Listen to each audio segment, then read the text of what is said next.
Hey guys, happy Wednesday. It's the 7th. I love being able to look straight on at my computer. Tomorrow's the 8th. We go and hubby has his surgery. So life progresses. Listen, I have been delving even deeper into the topic of narcissism. Yeah, I know. I got on it. I went into it multiple times. But this is me. I exhaust a subject to infinity, exponentially, until I feel satisfied that I really understand and have a complete picture of a situation. Culture, you name it. Scenario, people, whatever. Okay, this is the thing. This makes such good sense to me. Those of us that are empaths, EMPATHS, attract narcissists into our lives. And I've had multiple narcissists. I still have a couple in my life that I love from a distance, okay? Um, Narcissists are attracted to people that are highly sensitive, intuitive, successful, intellect. Usually have some of those, if not all of those qualities in another person. Because they give them the supply that they need. Narcissists need a supply, whether it is financially, affirming, their attractiveness, their worth, because the biggest feeling that a narcissist struggles with is shame. They don't want to go there. It's too painful. So instead, they suck all that life energy out of others to survive. And they usually have a dual diagnosis I've mentioned in the past of some type of substance use disorder. Okay, but let me tell you, the thing that I've determined from my research and stuff really clarifies a characteristic of myself. Okay, when I say sensitive, I don't mean necessarily sensitive feelings, all that, that can commingle with being sensitive. What I'm talking about, sensitive to your environment, sensitive to other people's feelings, but also sensitive, highly astutely sensitive to your physical environment. Okay. This is the thing. I know for myself, my hearing is so acute that if you're talking about me, y'all, like you better be at least 100 miles, 90 kilometers, I don't know, from me, because I'm probably going to hear you. I don't care. Haters going to hate, lovers going to love. Okay. So that's what I've noted, as well as when it comes to light. Right now, I've got a lot of light coming into my office, which probably is, impeding me looking really clear. But this is I don't know east, west, south, north. You would think I would know from being in weather school. But anyways, the sun is coming in brightly in through these windows. I changed up my desk. Okay. I pulled the curtains as much as I could. So bear with me as I bear with myself. Because hubby goes, "Oh, you're living in a cave. You like it dark." But then there are times I got to have everything just open and fresh coming in. It depends on my sensitivity.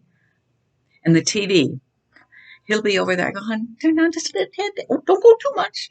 Maybe a little bit. Okay, you got it." How frustrating that must be for him. But now I realize just that's me. That's my part of me being an empath. Now, yes, that can entail that your feelings may get, you're more sensitive to your own feelings as well. You may get hurt more easily. I have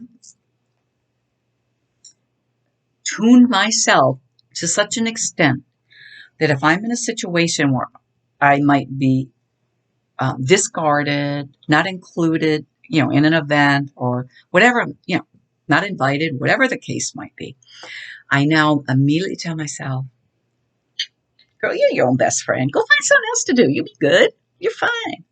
You know? Either it's about them or it had nothing to do with me, whatever the case might be. Don't dwell on it. Don't linger there. You're only going to nurture self-doubt, resentment, rejection. We don't like any of those feelings. They don't do anything for us. They really don't. Go.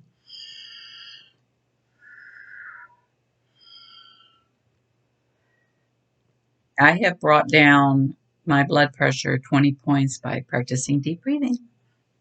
Hubby's blood pressure is pretty high right now, but getting him to do the same. Okay. So being schooled on narcissism, being schooled on, criteria for being an empath or, attributes, values, whatever. Um, you know, that's a term, empath, but, look it up, get a little schooled more about that.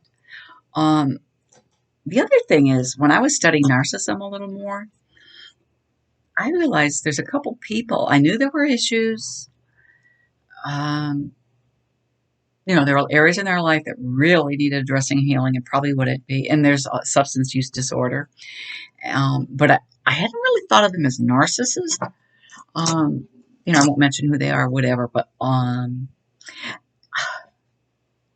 I think they're probably narcissists too. We have these labels, but the labels help us reflect on our own areas we need emotional growth and healing in, but it also helps us recognize those that do, so that we don't absorb toxic traits. Okay, when you absorb toxic traits, you don't set up healthy boundaries. I'm getting, and this is another thing that I'm working on. I'm trying to get our oldest sister to come live here, but hubby and I have exhausted every avenue.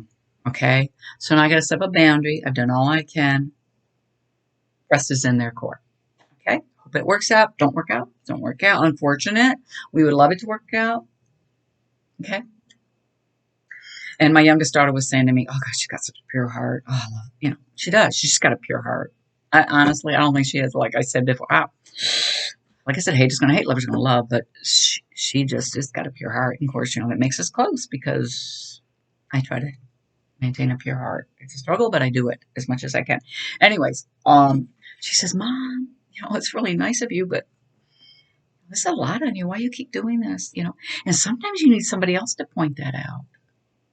Okay, she's right. This is it. They need self-efficacy. They need to do what they need to do as well. And my sister pointed out something else about somebody I've been helping. And don't get taken advantage of. And so hey, I love it when people point this stuff out for me. They show they really care about me. So set your limits. I'm going out now, run errands. I wanted hubby to go, but he can only usually withstand getting out for one thing, and he wants to go later to the barber and stuff. It's really cute. Don't tell nobody, but okay. He got a pedicure about 2 to 3 weeks ago. Okay. Because he can't bend and touch his feet. It was really cool because, men, they don't like to go do that. And he's always been like fastidious about stuff. So I'm like, hey, that's cool. And he was good about it. I was proud of him, y'all. But anyways, I'm going to go. Namaste. We'll check back in soon. We'll let you know how the surgery went. Okay. Take care.